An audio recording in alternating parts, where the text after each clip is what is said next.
Hello and welcome to you all to the revision webinar for Module 3 of the IRM's International Diploma, which is on risk assessment. My name is Kate Boothroyd and I'm the coach for this module, and I'll take you through the slides for today. As usual, when we are doing these webinars, you are on mute, but we do have a chance to do a little bit of interaction. So if you have any questions as we go through, please post those into the question box, which is in your control panel for the GoToWebinar.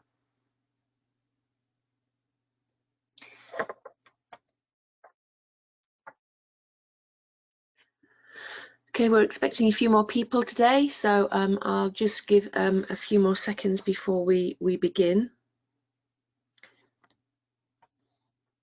But before we start, I just wanted to do a little bit of a check-in with you all. There hasn't been much on the discussion forum. I have been checking, and regardless of that, I just want to check that everybody is well, and I hope your family and friends and colleagues are all safe and well as well. And I hope you've been able to manage your study at this quite difficult time that we're all facing. Some of you may have more time to study, and some of you may have less, but regardless, I'm sure you've all been a little bit anxious around what's going on at the moment, but I hope that hasn't affected your study too badly. So you'll be sitting your exam for Module 3 on the 24th of November. I'll remind you of that again later on. And because of the ongoing COVID situation, you'll be doing so in the same way students who sat their exams in June. As such, you'll be taking your exams online with an open book policy, and you will have 6 hours to answer your questions.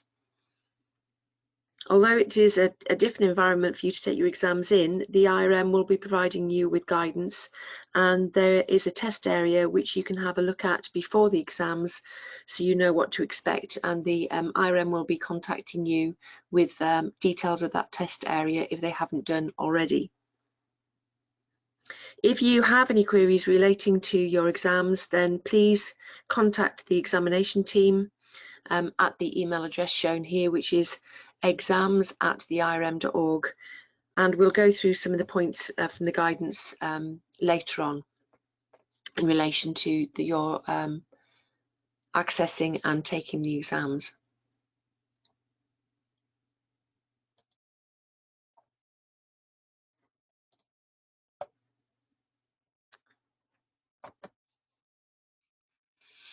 Okay, sorry, so references that you will need for your study, and okay, so some of you can't hear anything. Can everybody else online just let me know whether they can hear? If you could let me know, please. Brenda, if it's just you, then I wonder whether it's your system. Okay, so Nicholas says thank you very much. Okay, so there's others that can hear us. So Brenda, thank you for putting that post on, but I think that it may be something to do with your system. So if you could just have a look, and if there's a really big problem, she can't hear me saying this, or he can't hear me saying this, but they can watch the video again later. Thank you for that feedback. Okay, in terms of references then, I just wanted to point out some of the things that I'll be referencing throughout the webinar, but you don't need this in front of you now, so don't panic about that. So firstly, you should review the recording of the examination skills webinar that was presented by Phil Kelly. Phil Kelly is the lead examiner for this module, and in the webinar he provides some great advice for those of you who are taking the diploma exams. You can review the recording of the webinar, which is held in the right hand panel of the Module 3 risk assessment web page under exam techniques. So if you look at that and have a look at that, and over the next hour or so, I'll be providing you with some advice on taking your exams, and we'll be referencing the documents that I've shown here. So things like the study guide, your essential reading, the student handbook, and some past papers.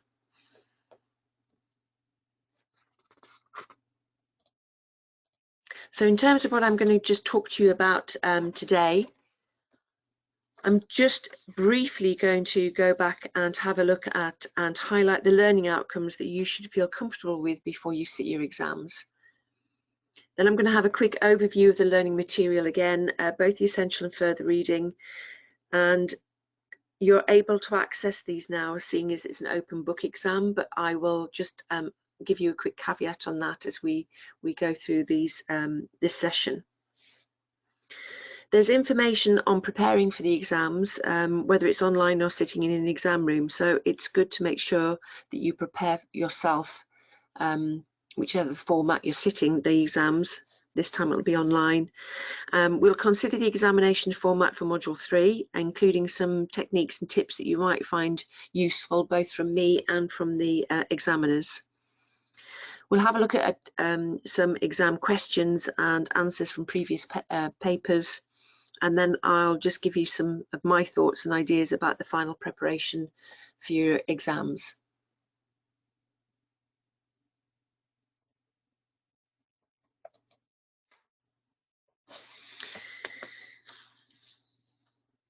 Okay then, so an overview of the module then. So as you know, Module 3 has been developed to address the first 4 steps of the ISO 31000 process.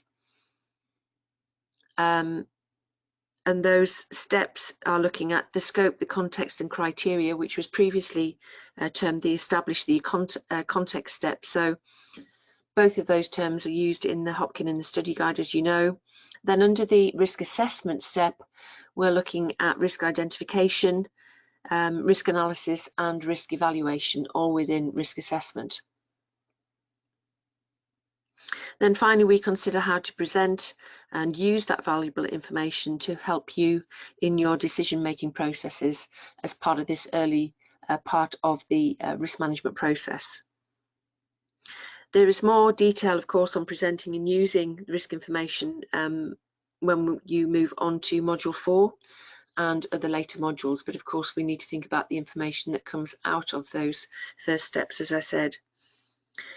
You should have allowed approximately 30 hours of study for each unit. The student handbook recommends that each module requires 180 to 200 hours of study, because remember, you're taking a master's level or equivalent course here, so we're looking at those academic hours of 180 to 200 hours of study. So with 6 units in this module, that equates to around 30 hours of study for each. This should have given you sufficient time to read the essential reading material, some of the further reading material perhaps, or other materials that you found as appropriate to your work and to your revision, and it gives you time to do your revision as well. A reminder again that the module covers both qualitative and quantitative analysis, and as such, students should expect quantitative or objective type questions on these papers, although the examiner has said that he can't guarantee that there'll be one on every paper, but we'll have a look at some past papers as we go through the session today.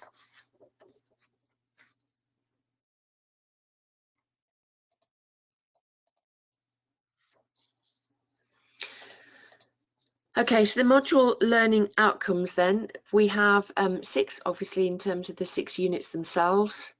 So we're looking at developing appropriate sources of information and data for use in risk assessments from the different sources available, applying appropriately selected risk identification techniques, applying a suitable risk assessment technique for qualitative risk analysis in a variety of given situations, applying basic quantitative techniques using suitable inputs, evaluating appropriate systems for risk information and reporting, and then explaining how risk assessments supports risk evaluation and decision making. Now, the reason I'm going back through some of the learning outcomes is because it's the learning outcomes that you will be examined on, and that's what the examiner is basing their questions on to ensure that you're achieving these learning outcomes. So in terms of learning outcomes for the units, remember in Unit 1 we had 5 different sections in terms of looking at risk information, sources of risk information, sources of risk and risk classification. So we're understanding the organisation, we're starting to think about where risk information comes from, which helps us set in our minds that risk criteria, the scope and the context in which we're working. We need to understand that because remember the definition of risk according to ISO is the effect of uncertainty on our objectives. Then we move into, okay, we know what the context and the objectives are, we can think about the information that we need, so then we move on to risk identification techniques. So here we have 6 different units in here, sections in this unit. We've got risk identification, considering risks as both opportunities and threats, so we've got the upside and the downside, looking at different identification techniques. Because workshops are a key part of risk identification, we think about effective facilitation of risk identification. Then we've got appropriate risk descriptions, so we're making sure we've got real risks and we really understand what those risks are through risk naming. And then when do we think about doing risk identification? So they're the key points there, and each of those of course has its own learning outcomes. So again, you need to feel comfortable with those. We have more sections in Unit 3. So in Unit 3 it's qualitative risk analysis. So we've gone with the risk identification. Now we need to know of all of those risks, which are the biggest ones that we need to deal with first. So we're giving some prioritization to those identified risks. So we start with risk prioritization, then we think about objectivity in terms of rating our risks, especially in terms of likelihood, but also considering objectivity in terms of impact. We can think about risk perception across all areas of the risk management process, but in risk analysis it really becomes a key point. Then we move on to the risk appetite and tolerance, and what our likelihood and impact mean in relation to that. Then we think about qualitative analysis tools and techniques, and then is there any other way of prioritizing risk? Because not everybody uses likelihood and impact. Lots of organizations might be using control effectiveness and impact, they might be using manageability, controllability, etc. So there are different pointers in there, and again each of those have their learning outcomes which you need to feel comfortable with as you go through your study or as you've gone through your study. Moving on to Unit 4 then, this again has quite a lot of different sections in here. Basically it's just putting the information into bite-sized pieces. So in Unit 4 we're looking at quantitative risk analysis, and here we're moving ourselves from what are the big risks, what does that actually mean from a quantitative perspective, and we're moving into that quantitative space, which is why we just discover or we discuss or consider very basically basic accounting. We do that in terms of also 4.7 in terms of basic modelling, but around that, what is quantitative analysis, preparing for things like modelling, in terms of that, thinking about probability and impact, and then at the very end we've got that pitfalls in terms of risk quantification. Now it's not that you shouldn't do it, but it's not the right thing for everybody to be doing. So that captures some of the basic concepts around quantitative analysis. Then in Unit 5 we have another 7 sections in here, bite-sized pieces, thinking about presenting information. And in here we've just been thinking about the information that we need to communicate, then how do we store that, why do we need it, who do we share that information with, how do we share the information, what do we actually share, and when do we share it. There's some key points there in terms of this very early risk assessment information, and we need to make sure that we're communicating that information in the right way.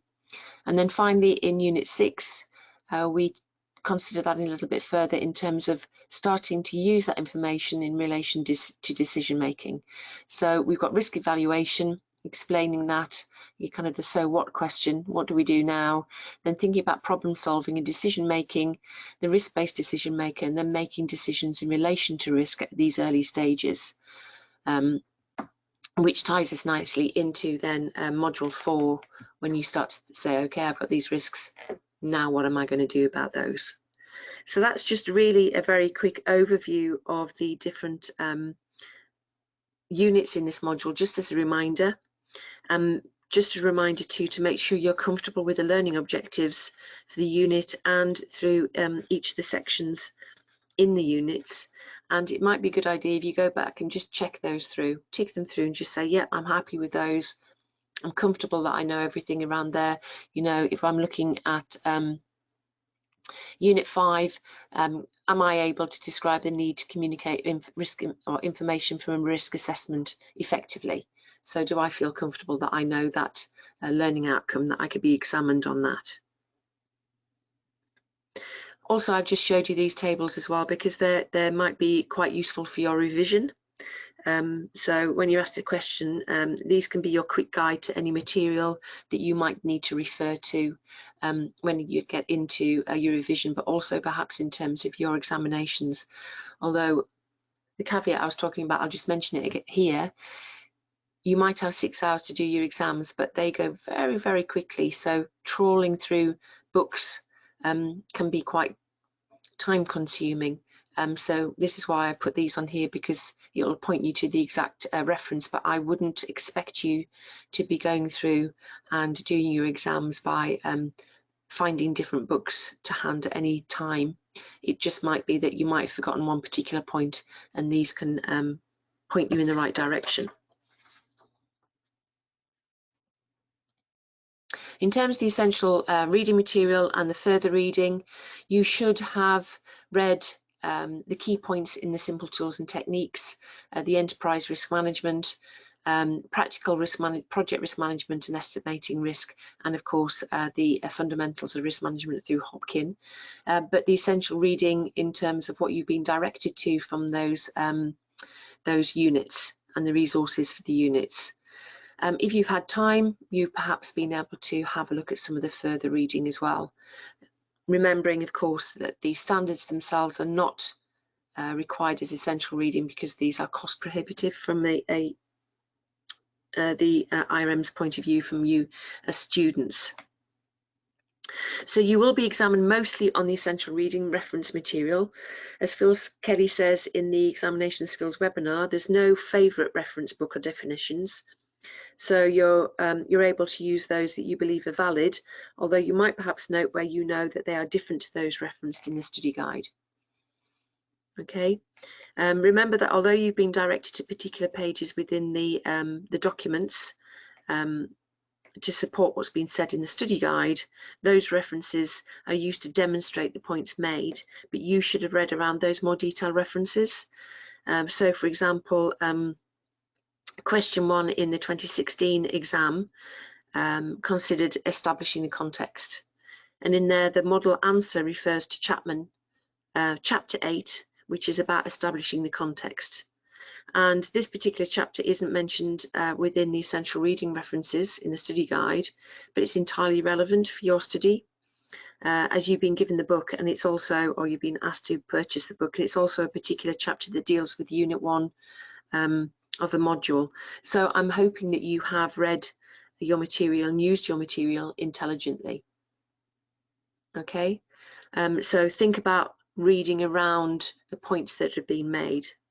The examiner's report keep noting that wider reading is expected at this level of the this level of the diploma.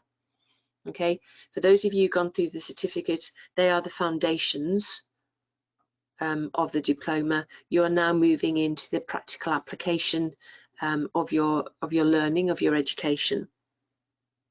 So I know that some of the points have been made regarding a unit, this unit, and regarding the module. I just want to reiterate some of my thoughts regarding those.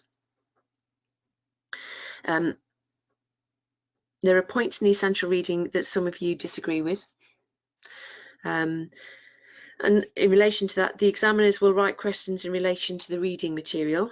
In this type of exam, you're asked to provide some critical analysis of the material you've used and to bring in the wider material, reading material in your experience. So answer the question from the reading material, then bring in your own thoughts and opinions as part of your evaluation. Okay, don't ignore the material and answer the question solely from your experience. The examiners don't know your experience and have a marking scheme relating to the reading material where your experience is part of the answer, but it's not the only part of the answer. I will say, and I'll pick this up again later, on the flip side of that, because you have an open book exam, please don't copy and paste large parts of the reading material into your exam paper. If you need to use, or you're referring to large parts of text, you should at least paraphrase it so that the examiner knows that you understand what's going on. They're not going to award marks or many marks if you've just gone through the books and pulled out great big chapters or paragraphs. That is not what they're looking for here. They're looking to see that you have used the information intelligently. Some of you have been given exemptions perhaps from the certificate, which is based around that fundamentals of risk management, Hopkin down here. Okay, but you should have still taken the relevant information from there that's been referenced in the study guide. Excuse me. Some of you feel that the reading material is out of date. And just to say that the core principles of risk assessment haven't really changed that much for this module since the essential reading material has been published. And what we've tried to do is augment that with extra information. Your use of wider reading material to supplement the essential reading is part of you becoming a practitioner in risk management, and you can bring these this supplemental reading into your answers in the exams where relevant. And of course, we're using updated standards, and the Hopkin has been updated to pick up some key changes in material over the years.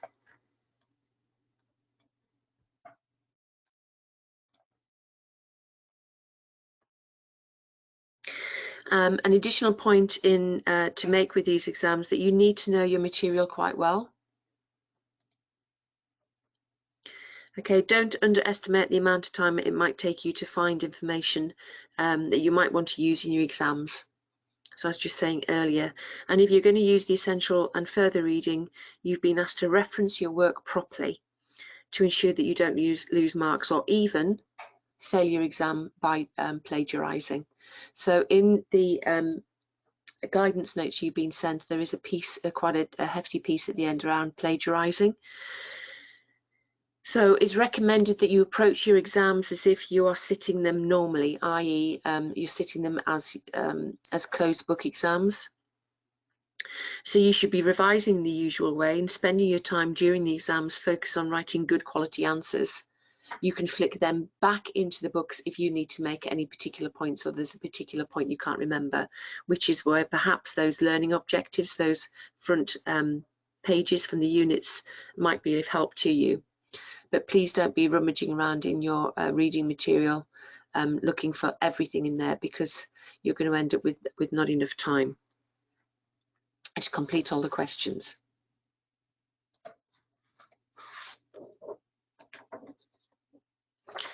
Okay, in terms of preparing for your examinations, this is where I'm referring to the student handbook, and in part 6 of the student handbook in there. There's lots of useful information. Any information on multiple choice or short answer questions, ignore those, because that's relation to the certificate. Okay, what you're looking here for is information around the essays and the reports. So you have some support there in terms of writing essays, in terms of the use of English, in terms of thinking about the examination technique, which we're going to take you through some points on. It also reminds you to look at your wider reading and bringing in your experience where it's appropriate. There's advice on revision, and remember you have the revision template that you can use. We're getting quite close to the exams now, so you actually plotting in what time you have to revise and what material you have to revise. We've just been doing some blended learning sessions for the certificate, and one of these pieces of advice we give is, don't revise, keep revising the stuff you already know. You already know that, so please revise the stuff that you don't know. So tick off the stuff, the bits that you know from the learning outcomes, and then focus your revision perhaps on the bits that you are unclear of or you can't quite remember. We're getting to that stage of trying to get those pieces into your minds. So in terms of the essay, there's some key verbs or command words. We're going to go through those in a moment. What you should also think is about how you set out your essay. So one of the clear points, and I'll bring this up again later as well, is making sure that you're defining the key words and terms, but you also need to plan your essay. You know, essays have an introduction, they have a body, they have a conclusion. So think about how you're going to set your essay up. And if they're asking for a report, then you think about the report format that you might be asked to look at. The other thing around use of English, they give you an example or a tip there, ABC, so be accurate, be brief, and be clear. Okay, so there's some advice on how to write essays in this student handbook, so I'd read that if I were you. In terms of what you need for the exams, because you're now taking these in your own space, wherever that space is, whether that's at home or at work or garden shed or whatever it is, you're wherever you are, you know, make sure the computer works. Make sure you have brought your lead, your that you've been able to plug it in, that you've got power, that you've got access to the internet. I joke about the garden shed, but that's fine only if it's got power to it and only if you can get internet connection down there. Make sure you've got the right software on your computer, that it gives you the ability to draw a table. So the suggestion is that you use Microsoft Word or equivalent. You won't be asked to draw anything. However, you might be able to might have to insert a table, which you need to just have a practice with beforehand. You need to have your login details and your PIN number. You never put your name or any other identifying or distinguishing information on your exam paper. Okay, we don't want to know these things, so make sure that you keep those things to yourself. And make sure you can get into Moodle in advance of the exams. So I'm just having a quick look through the guidance notes now in terms of Moodle. So you'll be completing your exams in Moodle, which is the IRM's Virtual Learning Environment or VLE system. You're going to be sent out some instructions on how to use Moodle in the next, I would say, a week or so, because we're only a few weeks away from the exams, and they're going to give you a practice area or a test area, so you can try Moodle out and make sure that you iron out any problems beforehand. So I hope that helps, Nicholas.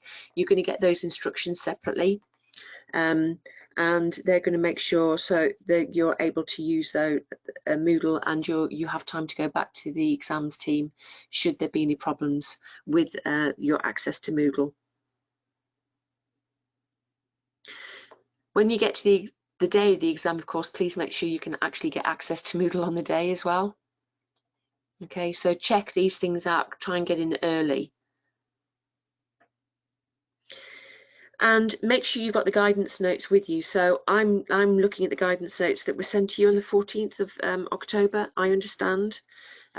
So make sure you have a copy of these guidance notes. It's titled the November 2020 exams, and it takes you through things like the exam format, the exam dates, the duration, Moodle, referencing your work, which I'll talk about a little later, making sure you're preparing for your exam, what you'll need on the day, technical problems if you have any, and if there's anything regarding any emergencies, and then how you deal with things if you're not able to get on the right day, and then plagiarism, which I'll also pick up again a little later on. Okay, so if you haven't or you don't have the instructions, please get back to the exams team. Okay, if you don't hear from them, I would say within, so I'm just having a look at my diary now, within the next week or so. If you haven't heard from them by the 9th of November, then I would be contacting them asking where are the instructions for Moodle. Okay, that area where you can go just and play and see what it's like when you download and upload your exams. Other stuff that you'll need, if that was the technical stuff we've just been talking about, let's think about some other stuff. And make sure you have, that should say a quiet space, not quite, a quiet space with enough room to get your material set up around you. Okay, although I'm suggesting that you don't look at books all of the time, you might want them near you just in case you have to look for a quick reference. Okay, no distractions. Pretend you're sitting in an exam room, so put your phone on silent, close your email account, and keep the family and work away from you. You need to be sat with no distractions. Okay, make sure you've got a comfortable chair. You could be sitting there for 6 hours because this is a 6-hour exam. Okay, so you need a comfortable chair, you need adequate lighting, but at the same time give yourself access to any refreshments, so water, tea, coffee, snacks, whatever it is. Make sure they're there and already ready for you. So if you have spent too much time on a particular question perhaps, or you're panicking near the end, you're not thinking, okay, what am I going to do in terms of feeding yourself or giving yourself access to those refreshments. Make sure you've got an easy access to the washroom and allow yourself some time for quick breaks. You know, sitting down for 6 hours is not a good idea. So just being able to stand up and march around the room perhaps, or going to get yourself a tea or coffee, or building those into writing your exam questions would be really good. Okay, so the email that you should have got in terms of the guidance. Okay, so you should have got a guidance email from the IRM around about the October the 14th. When I open it up, so this is the guidance document that I've got in front of me now. It's just called November 2020 exams. So if you haven't had an email from the IRM with guidance for the exams in 2020 for Module 3, then I would contact them, okay? There's nothing major in here that you have missed out on right at this moment in time. In terms of getting yourself prepared. However, you obviously would need to see this, and actually it says, yeah, it just says things like you'll be sent your PIN number at least 2 weeks before the examination. So there's information in there. So I would go back if you haven't received that guidance document from them yet. So what do you need to do when you actually sit your exam? So I'm pulling some information out of the guidance notes here. The first thing is to say that you will start your exam at 9 o'clock in the morning of the 24th of November. Now that's 9 o'clock wherever you are. Okay, it's not 9 o'clock according to Greenwich Mean Time. It's 9 o'clock in whichever country you're located. And I'm not even going to guess where you're located or try to figure out different timings, but it's 9 o'clock wherever you are. So what you're asked to do then, you're asked to log into Moodle at that time. Okay. If you don't log into Moodle until 12 o'clock on the 24th of November, that's fine. You can still sit the exam, but you only have 3 hours to sit the exam. This is 6 hours from 9 o'clock in the morning until 3 o'clock in the afternoon, wherever you are. So the earlier you log on to get your exam paper, the better. The longer you leave it, the less time you give yourself to sit the exam. If you don't log in till 12 o'clock, you don't get 6 hours from then. You just get the remainder of that 6-hour period. Okay. At that point, you need to download your paper and then work on that downloaded paper. So you download your paper, you can log out of Moodle at that point in time. Make sure you write your PIN number on the front page. You can attempt the questions in any order you like. However, you do not alter the exam structure or the exam paper structure in any way. You could answer the questions 6, then 4, then 3, then 1 if you wanted to, but you go to that area of the paper to complete it. You do not put it in order of 6, 4, 3 and 1. Okay, so you keep the same order that the paper is in. remind yourself, even if you have to stick post-it notes everywhere, remind yourself to save regularly while you're answering your paper. Okay? We all know how horrific it is when you lose stuff. You don't have to print the exam paper because you are sitting it electronically. So you're typing the information into, so download the paper and then start typing into it. You don't download it, print it, write in there and then scan it and send it back. So it's to be written in. That's why we need you to have Word or the equivalent in terms of a word processing software. Okay, when you have completed your exam, then you go back into Moodle, log in again and upload your paper. So there's instruction on how to download and upload your paper. Don't wait to the very end to upload the paper. Don't at 5 minutes to 12, you know, you finished your paper after 4 hours and then you sit for 2 hours and go, right, 5 minutes to 12, I'm going to upload it now. Because if there's a problem, you might go over your allotted time. And if you go over the allotted time, the allocated time, the system closes. So at 12 o'clock, the system will close and you can't upload your paper after that point in time. Yes, you have to, sorry, I'm answering questions as we're going through here. So you save your answers on the computer. So as you're typing, you save on the computer and then you upload that saved document into Moodle when you're submitting it. Okay, so write it on your computer, save it on your computer, and then you can upload that saved document. You will receive an email to confirm that the upload has been successful whenever you've uploaded it. You might just need to check in your junk email folder for emails from Moodle. Okay, and if you haven't received stuff from the IRM, it might be worth checking your junk or your rubbish or your spam folders now, just to make sure it hasn't come in there. Okay, I've just picked out some of the instructions. There's more instructions in the guidance note. You'll get more instructions from the IRM in terms of using Moodle, downloading stuff and uploading stuff prior to you sitting the exams. So check that out when you get that from the IRM. In terms of the format, you have 6 hours. So as I said, you start at 9 o'clock on the 24th of November, wherever you live, and you have 6 hours from there to complete it. So it finishes at 3 p.m. local time for you, and it will close at that point in time. You have 6 questions that you can choose to answer. 4 of those must be answered. So don't answer all 6. I have had papers back that have 6 questions answered. You only need to answer 4. Each of those 4 questions carries equal marks.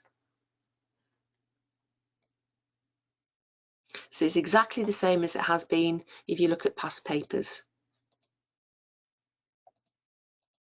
Thinking of past papers, I would make sure that you have a look at these. You need to look at the past papers, but consider them in detail. So look at the comments from the examiners. Things like, given that these are topics that are featured in past exam papers, it would be argued that those candidates making good use of past papers may have found this question a little easier to handle. So have a look at the past papers. Examiners also note, as a general rule, candidates should make use of all of their resources when revising for exams. That includes the syllabus, the essential readings, and the past papers as a minimum. Any selective strategy runs the risk of a surprise question catching the candidate out. So we'll look at some past papers, but don't think that that's all that's ever going to be asked, because the examiners will often put a question in there. So you can use the examination paper to practice your understanding and techniques in answering the questions, and it will give you the instructions, so you'll see what it's like to when you're sitting the exam. The examination guide also provides you with guideline answers to the questions, so you can check whether or not or where you would have gained marks with your answer. So it helps you to better understand what the examiners are looking for in a good answer. These answers won't be written out to the full extent that you're expected to do so to achieve a good mark in the exams, but it does provide you with the salient points and how the answer might have been structured. The Principal Examiner's report is also useful to see where students struggle, so that you can be more prepared when you're sitting your exam, and we'll go through some of those later on. Now I'm just going to quickly look at some exam questions. Sorry, that was the Principal Examiner's reports. But before I do that, I just wanted to bring out some of those exam command words that we were talking about before. So when we look at exam questions, you'll see different command words being used. These words will direct you to what level or type of answer the examiner is looking for. So, for example, in question 2 in November 2019 exams, the students were asked to discuss risk identification and to explain how you might facilitate a risk identification session. So the examiner was looking for the pros and cons and a clear and detailed account here. However, in the examiner's report, it was noted that a number of candidates either wrote very little detail or used bullet points excessively. As a general rule, on Module 3, we're looking for essays and a flowing answer. So we're not looking for things like lists unless you are particularly asked to do a list. We're getting you to think of more critical evaluation at this stage in the exams. So this is the command word list from the student handbook, by the way. You don't need to learn them all. But if you're struggling to think about what the examiner is asking you, when you have your student handbook in front of you, you can go back and have a look at those during your exam. So some exam questions then, very quickly. Question 1 from November 2016, explain, so remember those command words, why organisations and their risk managers seek to establish the context of a risk before turning to the risk assessment and decision-making process. Discuss possible methods for establishing the risk context. This is a single question, it's a whole question that is 25 marks in total. It's not split out into different parts. So we have a look at this. So there's the exam question there. And we are looking here and deconstructing this.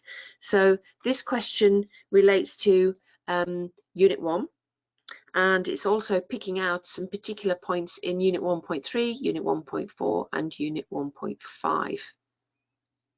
Okay, as Phil says in the revision webinar, it's expected that 2 to 3 pages should be enough to answer a question, depending on the size of your writing.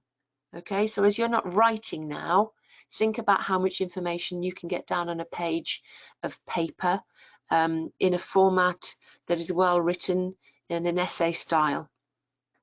Okay, half a page is obviously too little. 3 pages of typed work is probably too much.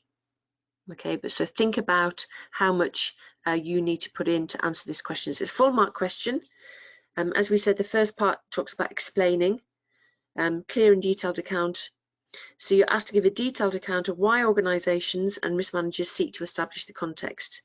So rather than diving straight into the explanation, you should first provide definitions of the key terms used in the question, such as establish the context, risk assessment and decision making.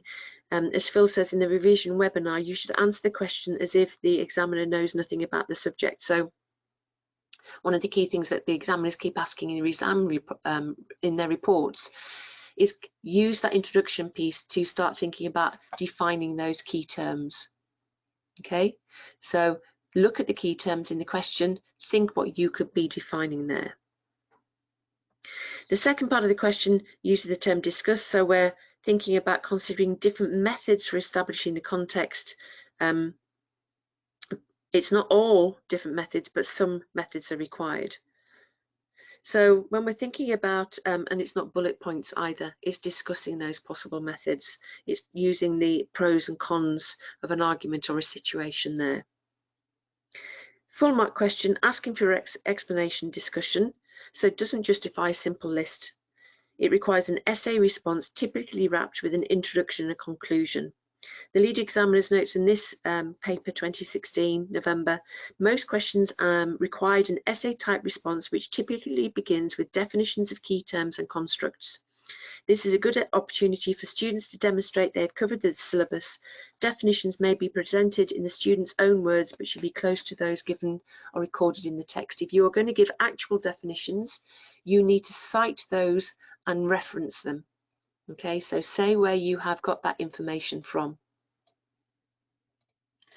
The next one, this is a split question. So we have June 2016, discuss the advantages of using quantitative rather than qualitative approaches, explain the quantitative risk analysis technique Monte Carlo simulation, discussing the advantages and disadvantages of this technique, draw and label a typical graphical example. Now, you're not going to have to draw and label in your exam because you can't do so in Word.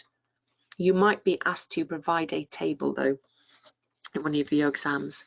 But if we have a look at this paper, you can see here we're looking at units 4 and units 5. Okay, so the question is split into 3 parts. We're asking you to discuss. So you should be providing definitions of qualitative and quantitative analysis at the beginning. So this part of the paper is 10 marks worth, and you're not just simply providing a list, as this is a discuss type question. So thinking about your definitions, thinking about the introduction to this whole paper and concluding it at the end. Part B talks about explaining.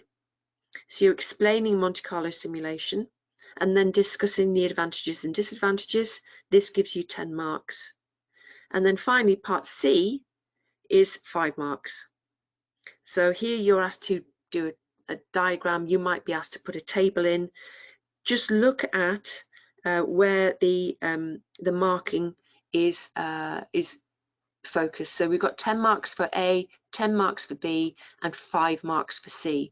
So if you'd spent all of your time perhaps doing a table here and then very little time there, you're not going to get the amount of marks that could be attracted to this question.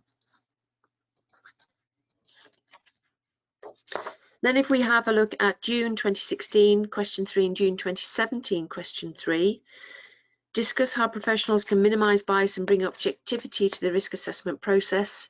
Begin your answer by identifying and defining the key concepts. Discuss the reasons why risk decisions are often inconsistent, subjective and biased. So identifying ways in which professionals can minimize the bias. So you can see there are similarities in the papers, but they're asking you for slightly different things, and please don't think that this is going to be the case that this paper or question will be in this exam. But you can see here we have units 3 and unit 4. Okay, and we're looking at different sections in there. Sorry, I'm jumping ahead slightly. So you're asked again to discuss minimizing bias and bringing objectivity, explicitly identify or identify and define. So make sure you're looking at the right words here. So we need to think about definitions in there, and there are a few subjects that could be considered in the answer. There's potential 10 points being given in the guideline, but examiners recognise that the depth of the answer would depend on the number of the points discussed. So it's not a list though, it is a discuss question. So there's some of the things that examiners are looking for. So use those command words. What I've done here is I've given you an overview of questions across the papers from November 15 to June 20. Okay, so in question 1, which is around unit 1, usually we're looking at things like establishing the context. So the questions tend to follow the units. However, some of them pick up different points. So this one in unit or question 3 looks at risk analysis, and we're looking at unit 3.2, unit 3.3, unit 3.7 and 4.1. Question 4 is 4.7 and 5.6. So don't think that a question is going to be asked solely against a unit. Okay, the colouring system here just says, from the examiner's point of view, that students seem to think these ones are okay. They struggle a little bit with questions that are orange, and the ones that are in red students tend to find quite difficult. Okay, but it just shows you the kind of questions that might come up, and it gives you guidance on if you want to look more detail around risk management information systems. You can find questions on those from these papers. So this might give you guidance if you're looking for a particular question to answer, so you can test your learning. So I hope that is quite useful to you. This doesn't mean to say that you are going to get a question because it's been asked before either. Remember, they can ask some surprise questions in there. In terms of grading, what I also like you to think about is trying to consider where you're going to get the most marks. Okay, so look for this distinction level: outstanding integration of essential reading materials, very high level of critical evaluative thinking and independent judgment. That's a very key point, critical thinking. Okay, substantial evidence of wider reading, clearly structured, supported and developed arguments, extensive and relative application of theory, excellent understanding of wider reading, wider relevant issues, and a wide-ranging and coherent review and critique of reading material. So a lot of this is around wider reading, and a lot of it is around this critical, evaluative thinking and independent judgment, which doesn't mean that you copy stuff out of books. Okay, I'm not going to read the rest of them, but this just shows you how the examiners, or what the examiners are using to mark your papers, not just the key content, but in terms of the overall set out of your exam papers. Some quick tips and hints in the last few minutes we have for the webinar. So read through the questions. Remember, you have 6 hours to answer the questions. Then you need to decide which ones you want to answer. Underline any keywords, including the command terms or command words and key terms in the questions to help you understand what is being asked, and make sure that you have answered those. So if you've been asked to discuss, have you discussed? If you've been asked to evaluate, have you evaluated? Divide your time evenly between the sections, and if you possibly can, leave 20 minutes at the end to go back and reread your answers. Okay, don't rearrange the structure of the paper. You can go across and flick through the different the structure and answer the questions at different, you can answer them in different order, but don't rearrange the paper into the order that you've answered the questions. Some examiners tips. These are from the examiner. I've looked at the examination reports in the past, and I've just provided some points from here. To improve your chances of a better score, you should apply the following basic examination techniques. Read the question carefully, then answer the question you've been asked. We use a term quite often, and it's called ATQ or ATFQ. So RTFQ, ATFQ. Read the full question and answer the full question. Okay, it's no good if you've answered the wrong question, or you've missed a part out, or you haven't answered it fully. The examiner wants you to pass, but will not give you marks if they can't award the marks. It's easy to misread a question, so make sure as you go through, reread it again and just make sure you're not going off track. Start each answer on the right page, using short sentences, making sure you've got an introduction and a conclusion, thinking about leaving a gap between each point. And when you write long blocks of texts, okay, it's difficult for the examiner to read those, so break those large paragraphs into smaller bite-sized pieces to aid readability. Make your examiner's life easy. It really is a turn off for an examiner when he sees that somebody has 3 paragraphs on 1 page of typed work, because that is a lot of words in 1 sentence or 1 paragraph, and it's difficult to read those. Think about the opportunity to define the key terms, even if it doesn't ask you specifically to do so in the question. Start each of the introduction pieces, each of your essays in the introduction, and pull out those key terms, whether it's risk assessment or risk analysis or risk evaluation, risk identification, modelling, whatever it is, give those definitions in there. They don't have to be defined exactly. Okay, you might need to paraphrase. You can't find it in your book, or you don't want to find it in your book, that's absolutely fine, but make sure that you have thought about those key terms. And if you're asked to provide a report or prepare a report, make sure your answer is in report format. Okay, highlight or underline any text that you want to bring to an examiner's attention, perhaps such as key definitions.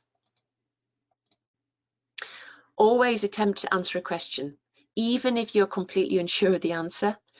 If you're completely unsure, don't spend too long on your answer, but with a bit of common sense, there's always a possibility of earning a couple of extra marks or earning a couple of marks for relatively little effort. If you don't write anything, you can't be marked. You can't get any marks. So if you get to the, you look at the exams here, I can answer questions, 3 of them, but that I can't choose another one. Don't just give us 3 answers. Make sure you've picked another question, even if you don't know everything about it. Some general comments from the previous exams. In some cases, a good answer relied on one of the key textbooks, suggesting some candidates may not have been devoting enough time to reading all the relevant material. Don't forget that Hopkin is still an essential reading text, even if you haven't taken modules 1 and 2. Where a question asks the candidates to evaluate, it's important for you to discuss both the pros and cons, disadvantages or benefits and weaknesses. So this is a specific examiner's comment. So make sure you're looking at those command words and you know what they mean. Again, it's asking you to define and explain those key concepts first before you go into detail. Provide sufficient detail relating to the marks that can be awarded. So if it's a 15 mark, then a 5 and a 5, and you've only put a little bit of information into the 15 mark part of the answer, then they can't give you all the marks. If you spent all of your time in those 2 little 5 mark sections, they can only give you 5 marks in there. They can't give you any more. So make sure you've thought about where the marking is being given. Look for the essays and the flowing style. And broader questions require a wider reading. So that's what they want you to do. They wanted you to demonstrate your wider reading and your critical thinking, commensurate with a postgraduate qualification, which is what you're actually sitting. From June 2020, just some quick notes again. Candidates should ensure they engage with all the reading material. We've picked this up before. This point has been made in previous examination reports, and it was disappointing to find that some candidates still had not taken this advice. For a small number of candidates, this would have made a difference between a pass and a fail. So every examiner's report says that top paragraph, but they are still disappointed to find that people aren't taking notes of that. So read through the examiner's reports.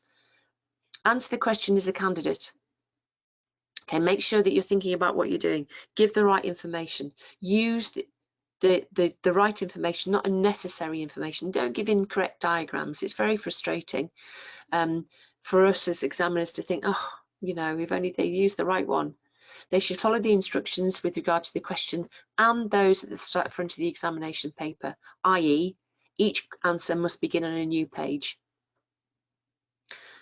Access to the books in June 2020 meant a number of students simply included block quotations, and even though they maybe have been correctly cited in their work, it doesn't really give much evidence that of their personal understanding of the content or their attainment of the learning outcomes. More credit was awarded when students paraphrased, as this demonstrated more understanding. So you can look at your books. Sorry, I have a dog behind me. You can look at your books, but please don't pull big pieces of information from those. So just a couple of minutes left, just to give you some final thoughts of mine in terms of your study, your revision. I hope what I provided for you has given you some support. Phil has mentioned in the examination skills webinar that it's important for you to demonstrate that you've understood the learning outcomes from the module and the individual units. This is what the examiner would expect you to understand. So you need to make sure that you're comfortable with those learning outcomes. As mentioned earlier, you need to explain your answers as the examiner knows nothing about the subject. So give definitions and explanations of key terms. Okay, as it says in the study guide, it might be useful ticking off those learning outcomes to make sure that you've understood them. Going back through the self-assessment questions helps you to check whether or not you've gone through the learning outcomes effectively. You won't pass the exam if you've only read the study guide. The examiner has to read the study guide and the essential reading material in order to write the examination questions, and he's expected you to have done the same. To answer the question well, though, you will need to have undertaken the wider reading, either from other parts of the essential reading or maybe the further reading list or other sources of information of your own. Look through the previous exam questions, the model answers and the examiner's reports. They're really useful in helping you to see what the examiners are looking for. The type of answer, the information required, which reading material the examiner was using to support the model answer. And it's not always exactly the same as what you've seen in the study guide. It shows how the marking scheme might work and if there are any common themes coming through. Make sure you read the relevant sections of the student handbook, especially the examination command words and the terminology that will be used in the examination papers. This makes a huge difference in the way you answer the questions. Okay, don't forget there's a section in the student handbook about preparing for your exams, and make sure you look at part 7 in terms of the regulations. In relation to that, in terms of regulations, have a look at the guidance note, because it talks to you a lot about plagiarism. Also think about looking at referencing any anything that you brought in from the books into your exam paper. Make sure you read the questions carefully. So read the full question and answer the full question, and use those examination revision planning to make sure you get everything done in time. Again, as it's open book, make sure you reference properly. Make sure you cite anything that you brought into the book exactly from the book into your exam paper. Some key points the examiner has expressed a number of times. The marks awarded support the need for students to adopt revision exam techniques proposed. This is not a module whereby candidates can rely on their practice and experience to pass. They must demonstrate they have understood the recommended readings to the required standard. They must also fit together the readings to gain a holistic view and not merely rely on memorising specific sections. In many cases, the required answer will draw upon multiple readings, as is the norm with this level of assessment. Module 3 is the first exam paper in the IRM's diploma where candidates are challenged with traditionally styled postgraduate exam essay questions. It's important that they demonstrate critical thinking and masterliness. Okay, this often means defining the key concepts in an essay introduction and presenting arguments with a little more depth to obtain all of the marks available. They must also underpin answers with evidence of reading recommended text and not just relying on experience or an opinion that is not underpinned. A lot to go through there. If you need to watch this again, of course you can do so by looking at the recording of this. Don't forget to use the discussion forum if you have any more points that you want to raise. It's not been used much, but it's still available to you. Don't forget that this is going to be recorded and you can watch it again. And I'll end this with just a few things. Make sure you read your guidance notes. Look out for your instructions on using Moodle and have a play in Moodle. Make sure everything works before you go into the sit your exam. I'm going to wish you very good luck with your studies. Hope this unit has been useful for you, not just in terms of your learning and education, but also in terms of your practical application when you start to use some of this learning out in the real world. I hope you keep safe, sane, as soon as you're doing exams and well. Thank you very much for listening in. Goodbye, and again, good luck. If you have any questions, put them onto the discussion forum or send them straight to the IRM. Thanks ever so much, guys.